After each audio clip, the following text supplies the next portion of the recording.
Welcome to the ultimate science podcast, Science Sizzle, where curiosity meets the cosmos. Welcome back to Science Sizzle, the show where we dive into discoveries that rewrite the rules of physics. Today by talking about something that sounds almost impossible, gold that refuses to melt even when superheated to insane temperatures. And to break it all down, we have Dr. Tom White, one of the lead scientists behind this incredible experiment. Tom, thanks for joining us. Thanks for having me. This was one of those experiments where we set out to solve a long-standing problem, and along the way, we ended up overturning a theory that's been around for 4 decades. 4 decades? Okay, now you've got my attention. What exactly did you guys do? Well, for years, scientists have struggled with measuring the temperature of what we call warm dense matter. These are extreme states of matter found inside stars, the cores of planets, even in fusion reactors.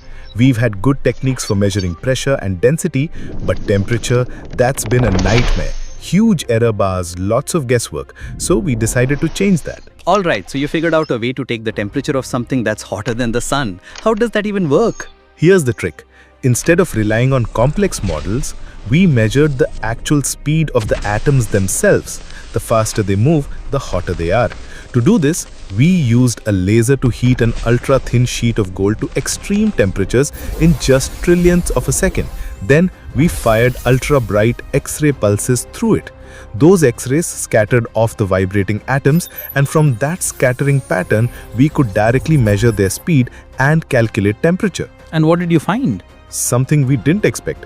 We superheated gold to about 19,000 kelvins, that's 33,740 degrees Fahrenheit, without it melting. For comparison, that's 14 times its normal melting point.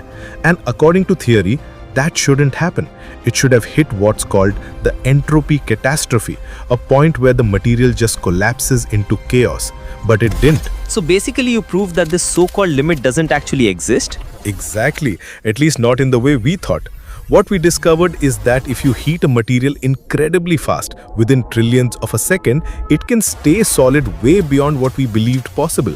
We didn't break the laws of thermodynamics, but we did show that our old assumptions were wrong. That's wild. And the implications, this can't just be about gold, right? Definitely not. This technique opens the door for studying all sorts of materials under extreme conditions. It's huge for fusion energy research because fusion fuel targets pass through these warm dense states. Knowing their exact temperatures will help us design better fusion reactors. It also helps us understand the interiors of planets and even the conditions during stellar explosions. So in a way, this is like giving science a brand new thermometer for the hottest places in the universe? That's a great way to put it.